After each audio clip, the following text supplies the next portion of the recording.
আমার স্নেহের ছাত্রছাত্রীরা, আমি তোমাদের প্রদীপ স্যার বিদ্যাসাগর স্টাডি সেন্টারের ইউটিউব চ্যানেল এবং ফেসবুক পেজে আরও একবার তোমাদেরকে স্বাগত জানাই। আমি আজকে উপস্থিত হয়েছি ষষ্ঠ শ্রেণীর ভূগোল বিষয়ের প্রথম পর্যায়ক্রমিক মূল্যায়নের সাজেশান নিয়ে। ইতিমধ্যে আমি তোমাদেরকে ক্লাস 10 এবং অষ্টম শ্রেণীর সাজেশান দিয়ে দিয়েছি। এখন আমি তোমাদেরকে ক্লাস 6-এর ভূগোল বিষয়ের প্রথম পর্যায়ক্রমিক মূল্যায়নের সাজেশানটি দেব, তোমরা একটু দেখে নাও। দেখো, আমি সাজেশানে মোট 35টি প্রশ্ন রেখেছি। এই 35টি প্রশ্ন খুব ইম্পর্টেন্ট প্রশ্ন, তোমরা ভালো করে পড়বে কিন্তু। দেখো, প্রথমে রেখেছি পৃথিবীর আবর্তন থেমে গেলে কি হবে। তারপর রয়েছে দেখো উষা ও গোধূলি কাকে বলে। তারপর রয়েছে দেখো ছায়াবৃত্ত কাকে বলে। তারপর রয়েছে দেখো স্থানীয় সময় ও প্রমাণ সময় বলতে কী বোঝো। তারপর রয়েছে দেখো AM ও PM কি। তারপর রয়েছে দেখো জিওড বলতে কী বোঝো। এই প্রত্যেকটা প্রশ্ন 2 নম্বরের থাকবে। তারপর রয়েছে দেখো অক্ষরেখা ও দ্রাঘিমা রেখার পার্থক্য লেখো। এটা খুব ইম্পর্টেন্ট প্রশ্ন, এটা তোমাদেরকে পার্থক্য হিসাবেও দিতে পারে বা দিতে পারে অক্ষরেখার 2টি বৈশিষ্ট্য লেখো এবং দ্রাঘিমা রেখার 2টি বৈশিষ্ট্য লেখো। তারপর রয়েছে দেখো কক্ষপথ ও কক্ষতল কাকে বলে। তারপর আমি 9-এর দাগে দিয়েছি দেখো কৃত্রিম উপগ্রহ কাকে বলে, উদাহরণ দাও। তারপর রয়েছে দেখো স্পেস শাটল কি, খুব ইম্পর্টেন্ট প্রশ্ন, ভালো করে দেখে রাখবে। তারপরে দেখো দিয়েছি আমি বুধ, শুক্র, পৃথিবী, মঙ্গল, বৃহস্পতি এই গ্রহগুলি সম্পর্কে যা যেন লেখো। এর মধ্যে যদি ইম্পর্টেন্ট বলো তাহলে আমি বলবো পৃথিবী আর বৃহস্পতি, এই দুটো গ্রহ খুব ইম্পর্টেন্ট।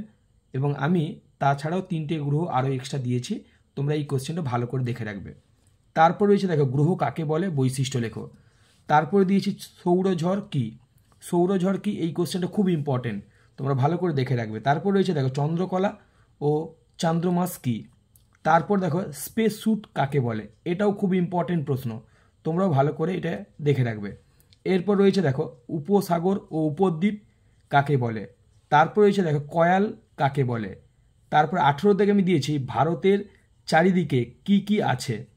তারপরে দেখো 19-এর দাগে দিয়েছি ভারতের ভূপ্রকৃতিকে কটি ভাগে ভাগ করা যায় ও কি কি, এবং যে কোনো একটি ভাগ সম্পর্কে উল্লেখ করো। তারপর আমি 20-এর দাগে দিয়েছি ভারতকে নদীমাতৃক দেশ বলে কেন, এটা 2 নম্বরের জন্য দিয়েছি, এটা ভালো করে দেখে রাখবে। তারপর দেখো 21-এর দাগে আমি দিয়েছি গঙ্গা, ব্রহ্মপুত্র ও সিন্ধুনদ সম্পর্কে যা যেন লেখো।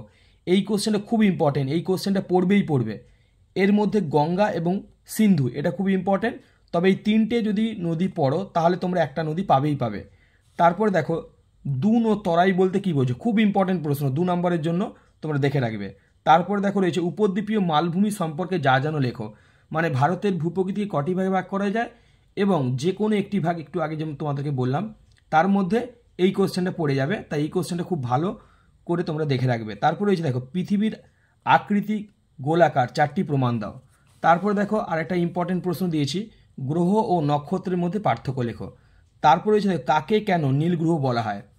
তারপরে রয়েছে দেখো আন্তর্জাতিক তারিরেখা কাকে বলে। তারপর 28-এর দাগে দিয়েছি দেখো আমরা পৃথিবী থেকে ছিটকে পড়ি না কেন। তারপর 29-এর দাগে দিয়েছি দেখো গ্রহাণুপুঞ্জ কাকে বলে। 30-এ আমি দিয়েছি টেলিস্কোপ কি। 31-এ দিয়েছি অন্তস্থ গ্রহ ও বহিস্থ গ্রহ কাকে বলে, উদাহরণ দাও। 32-এ আমি দিয়েছি তারারা মিটমিট করে কেন।